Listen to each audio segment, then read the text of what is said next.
La noche de difuntos me despertó no sé qué hora el doble de las campanas. Su tañido monótono y eterno me trajo a las mientes esta tradición que oí hace poco en Soria.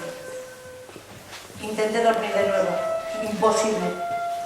Una vez aguijoneada, la imaginación es un caballo que se desboca y al que no sirve tirarle de la rienda.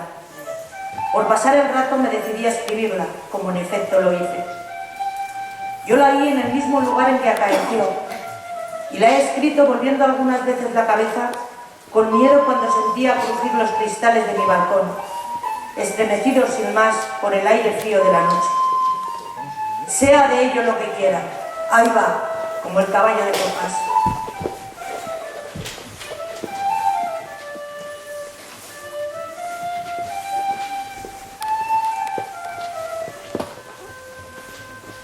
Atad los perros, haced la señal con las trompas para que se reúnan los cazadores y demos la vuelta a la ciudad. La noche se acerca, es día de todos los santos y estamos en el monte de las ánimas. ¿Tan pronto? A ser otro día, no dejara yo de concluir con este rebaño de lobos que las nieves del Moncayo han arrojado de sus madrigueras. Pero hoy es imposible. Dentro de poco sonará la oración en los templarios y las ánimas de los difuntos comenzarán a tañer su campana en la capilla del monte. En esa capilla ruinosa, ¡bah! ¿Quieres asustarme? No, hermosa prima. Tú ignoras cuánto sucede en este país, porque aún no hace un año que has venido a él desde muy lejos. Refrena tu yegua, yo también pondré la mía al paso, y mientras dure el camino te contaré esta historia. Los pajes se reunieron en alegres y bulliciosos grupos. Los condes de Borges y Alcuriel montaron en sus magníficos caballos y todos juntos siguieron a sus hijos, Beatriz y Alonso, que precedían la comitiva a bastante distancia. Mientras duraba el camino, Alonso narró en estos términos la prometida historia. Ese monte, que hoy llaman de las ánimas, pertenecía a los templarios, cuyo convento ves allí, a la margen del río. Los templarios eran guerreros y religiosos a la vez. Conquistada Soria a los árabes, el rey los hizo venir de lejanas tierras para defender la ciudad por la parte del puente, haciendo en ello notable agravio a sus nobles de Castilla, que así hubieran sido solos sabido defenderla como solos la habían conquistado. Entre los caballeros de la nueva y poderosa orden y los hidalgos de la ciudad, fermentó por algunos años y estalló al fin un odio profundo. Los primeros tenían acotado ese monte, donde reservaban caza abundante para satisfacer sus necesidades y contribuir a sus placeres. Los segundos determinaron organizar una gran batida en el coto, a pesar de las severas prohibiciones de los clérigos con espuelas, como llamaban a sus enemigos. Cundió la voz del reto, y nada fue parte a detener a los unos en su manía de cazar y a los otros en su empeño de estorbarlo. La proyectada expedición se llevó a cabo. No se acordaron de ella las fieras, antes la tendrían presente tantas madres como arrastraron sendos lutos por sus hijos. Aquello no fue una cacería, fue una batalla espantosa. El monte quedó sembrado de cadáveres. Los lobos, a quienes se quiso exterminar, tuvieron un sangriento festín. Por último, intervino la autoridad del rey. El monte, maldita ocasión de tantas desgracias, se declaró abandonado, y la capilla de los religiosos, situada en el mismo monte y en cuyo atrio se enterraron juntos amigos y enemigos, comenzó a arruinarse. Desde entonces, dicen que cuando llega la noche de difuntos, se oye doblar sola la campana de la capilla, y que las ánimas de los muertos, envueltas en jirones de sus sudarios, corren como en una cacería fantástica por entre las breñas y los zarzales. Los ciervos braman espantados, los lobos aúllan, querida prima, las culebras dan horrorosos silbidos, y al otro día se han visto impresas en la nieve las huellas de los descarnados pies de los esqueletos. Por eso en Soria le llamamos el monte de las ánimas, y por eso he querido salir de él antes de que cierre la noche. La relación de Alonso concluyó justamente cuando los dos jóvenes llegaban al extremo del puente que da paso a la ciudad por aquel lado. Allí esperaron al resto de la comitiva, la cual, después de incorporársele los dos jinetes, se perdió por entre las estrellas y oscuras calles de Soria.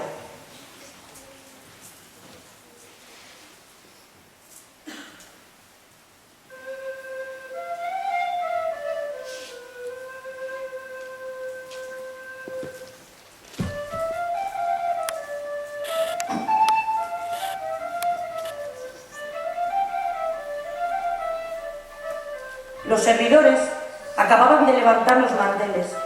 La alta chimenea gótica del Palacio de los Condes de Alcudiel despedía un vivo resplandor iluminando algunos grupos de damas y caballeros que alrededor de la lumbre conversaban familiarmente, y el viento azotaba los emplomados vidrios de las ojivas del salón.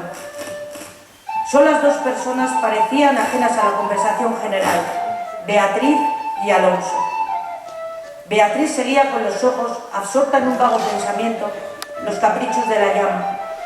Alonso miraba el reflejo de la hoguera chispear en las azules pupilas de Beatriz. Ambos guardaban hacía un rato un profundo silencio. Las dueñas referían, a propósito de las noches de difuntos, cuentos tenebrosas en que los espectros y los aparecidos representaban el principal papel, y las campanas de las iglesias de Soria doblaban a lo lejos con un tañido monótono y triste. «Hermosa prima», exclamó al fin Alonso, rompiendo el largo silencio en que se encontraban. «Pronto vamos a separarnos, tal vez para siempre. Las áridas llanuras de Castilla, sus costumbres toscas y guerreras, sus hábitos sencillos y patriarcales, sé que no te gustan. Te he oído suspirar varias veces, acaso por algún galán de tu lejano señorío». Beatriz hizo un gesto de fría indiferencia. Todo un carácter de mujer se reveló en aquella desdeñosa contracción de sus delgados labios. Tal vez por la pompa de la corte francesa, donde hasta aquí has vivido, se apresuró a añadir el joven. De un modo o de otro, presiento que no tardaré en perderte. Al separarnos, quisiera que llevases una memoria mía. ¿Te acuerdas cuando fuimos al templo a dar gracias a Dios por haberte devuelto la salud que viniste a buscar a esta tierra? El joyel que sujetaba la pluma de mi gorra cautivó tu atención. Qué hermoso estaría sujetando un velo sobre tu oscura cabellera. Ya ha aprendido el de una desposada. Mi padre se lo regaló a la que me dio el ser, y ella lo llevó al altar. ¿Lo quieres? No sé en el tuyo, contestó la hermosa, pero en mi país una prenda recibida compromete una voluntad. Solo en un día de ceremonia debe aceptarse un presente de manos de un deudo, que aún puede ir a Roma sin volver con las manos vacías. El acento helado con que Beatriz pronunció estas palabras turbó un momento al joven, que después de serenarse dijo con tristeza: «Lo sé, prima, pero hoy se celebran todos los santos, y el tuyo antes que todos. Hoy es día de ceremonias y presentes. ¿Quieres aceptar el mío?». Beatriz se mordió ligeramente los labios y extendió la mano para tomar la joya sin añadir una palabra.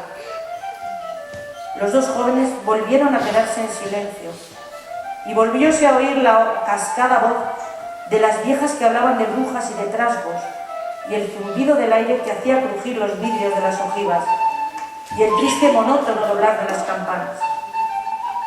Al cabo de algunos minutos, el interrumpido diálogo tornó a anudarse de este modo: «Y antes de que concluya el día de todos los santos, en que así como el tuyo se celebra el mío, y puedes sin atar tu voluntad dejarme un recuerdo, ¿no lo harás?», dijo él, clavando una mirada en la de su prima, que brilló como un relámpago iluminada por un pensamiento diabólico. «Uy, ¿por qué no?», exclamó ésta, levantándose la mano al hombro derecho, como para buscar alguna cosa entre los pliegues de su ancha manga de terciopelo bordado de oro. Después, con una infantil expresión de sentimiento, añadió: «Alonso, ¿te acuerdas de la banda azul que llevé a la cacería y que, por no sé qué emblema de su color, me dijiste que era divisa de tu alma?» «Sí». «Pues se ha perdido, y pensaba dejártela como un recuerdo». «Se ha perdido Beatriz, ¿y dónde?», preguntó incorporándose de su asiento y con una indescriptible expresión de temor y esperanza. «No sé, ¿en el monte acaso?». En el monte de las ánimas, murmuró palideciendo y dejándose caer sobre el sitial. En el monte de las ánimas. Luego prosiguió con voz entrecortada y sorda. Tú lo sabes, porque lo habrás oído 1000 veces. En la ciudad, en toda Castilla, me llaman el rey de los cazadores. No habiendo podido probar mis fuerzas en los combates, como mis ascendientes, he llevado esta diversión imagen de la guerra. Todos los bríos de mi juventud, todo el ardor hereditario en mi raza. La alfombra que pisan tus pies son despojos de fieras que he muerto por mi mano. Yo conozco sus guaridas y sus costumbres, y he combatido con ellas de día y de noche, a pie y a caballo, solo y en batida. Y nadie dirá que me he visto huir de peligro en ninguna ocasión. Otra noche volaría por esa banda, y volaría gozoso, como una fiesta. Y sin embargo esta noche, ¿para qué ocultártelo? Tengo miedo, ¿oyes? Las campanas doblan, la oración a San Juan del Duero. Las ánimas del monte comenzarán a levantar sus amarillentos cráneos de entre la maleza que cubren sus fosas. Las ánimas, cuya sola vista puede helar de horror la sangre del más valiente, tornar sus cabellos blancos o arrebatarle en el torbellino de su fantástica carrera como una hoja que arrastra el viento sin que se sepa dónde. Mientras el joven hablaba, una sonrisa imperceptible se dibujó en los labios de Beatriz, que cuando hubo concluido exclamó con un tono indiferente y mientras atizaba el fuego del hogar, donde saltaba y crujía la leña arrojando chispas de 1000 colores. ¡Oh! De ningún modo, qué locura. Ir al monte por semejante friolera, vamos, hombre. Una noche tan oscura, noche de difuntos y cuajado el camino de lobos. Al decir esta última frase, la recargó de un modo tan especial que Alonso no pudo menos de comprender toda su amarga ironía. Movido como por un resorte, se puso de pie. Se pasó la mano por la frente como para arrancarse el miedo que estaba en su cabeza y no en su corazón, y con voz firme exclamó dirigiéndose a la hermosa que estaba aún inclinada sobre el hogar entreteniéndose en revolver el fuego. «Adiós, Beatriz, hasta pronto». «¡Alonso! ¡Alonso!», dijo ésta volviéndose con rapidez, pero cuando quiso aparentó querer detenerle, el joven había desaparecido. A los pocos minutos se oyó el rumor de un caballo que se alejaba al galope. La hermosa, con una radiante expresión de orgullo satisfecho que coloreó sus mejillas, prestó atento oído a aquel rumor que se debilitaba, que se perdía, que se desvaneció por último. Las viejas, en tanto, continuaban en sus cuentos de ánimas aparecidas. El aire zumbaba en los vidrios del balcón y las campanas de la ciudad doblaban a lo lejos.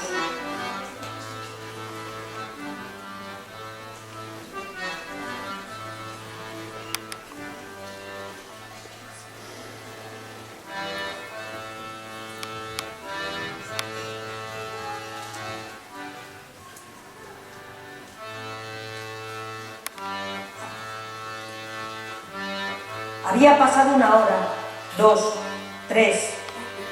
La medianoche estaba a punto de sonar y Beatriz se retiró a su oratorio. Alonso no volvía, cuando en menos de 1 hora pudiera haberlo hecho. «Habrá tenido miedo», exclamó la joven cerrando su libro de oraciones y encaminándose a su lecho, después de haber intentado inútilmente murmurar alguno de los rezos que la Iglesia consagra en el Día de los Difuntos a los que ya no existen. Después de haber apagado la lámpara y cruzado las dobles cortinas de seda, se durmió. Se durmió con un sueño inquieto, ligero, nervioso. Las 12 sonaron en el reloj del postigo. Beatriz oyó entre sueños las vibraciones de la campana lentas, sordas, tristísimas, y entreabrió los ojos. Creía haber oído a un par de ellas pronunciar su nombre, pero lejos, muy lejos, y por una voz ahogada y doliente. El viento gemía en los vidrios de la ventana. «Será el viento», dijo, y poniéndose la mano sobre el corazón, procuró tranquilizarse. Pero su corazón latía cada vez con más violencia. Las puertas de alerce del oratorio habían crujido sobre sus goznes, con un chirrido agudo, prolongado y estridente. Primero unas y luego las otras más cercanas Todas las puertas que daban a paso a su habitación iban sonando por su orden, estas con un ruido sordo y grave, aquellas con un lamento largo y crispador. Después silencio, un silencio lleno de rumores extraños, el silencio de la medianoche con un murmullo monótono de agua distante, lejanos ladridos de perros, voces confusas, palabras ininteligibles, ecos de pasos que van y vienen, crujir de ropas que se arrastran, suspiros que se ahogan, respiraciones fatigosas que casi se sienten, estremecimientos involuntarios que anuncian la presencia de algo que no se ve y cuya aproximación se nota no obstante en la oscuridad.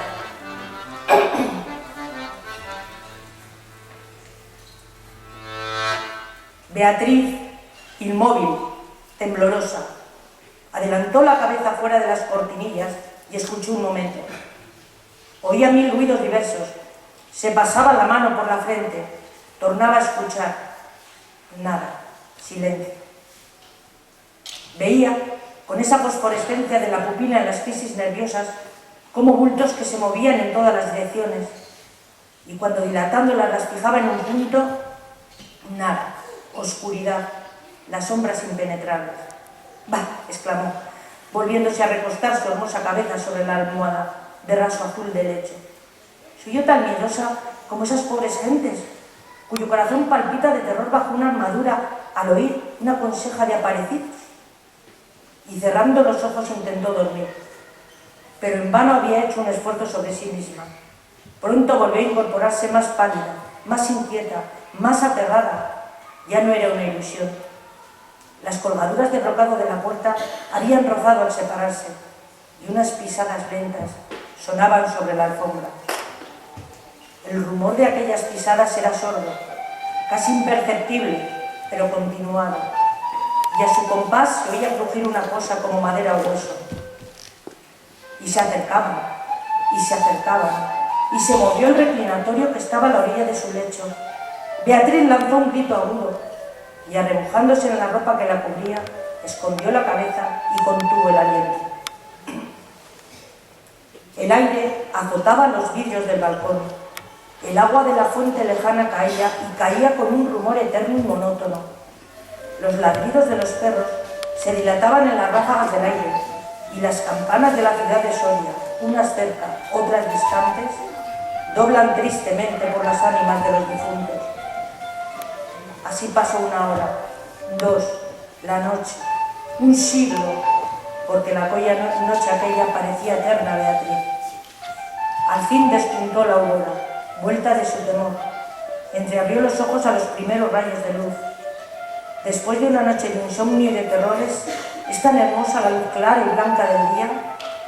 Separó las cortinas de seda del lecho y ya se disponía a reírse de sus temores pasados, cuando de repente un sudor frío cubrió su cuerpo. Sus ojos se desencajaron y una palidez mortal descoloró sus mejillas. Sobre el reclinatorio había visto sangrienta y desgarrada la banda azul que perdiera en el monte, la banda azul que fue a buscar a Alonso. Cuando sus servidores llegaron despavoridos a noticiarle la muerte del primogénito de Alcudiel, que a la mañana había aparecido devorado por los lobos entre las maletas del Monte de las Ánimas, la encontraron inmóvil, crispada, asida con ambas manos a una de las columnas de ébano del lecho, desencajados los ojos, entreabierta la boca, blancos los labios, rígidos los miembros, muerta, muerta de horror.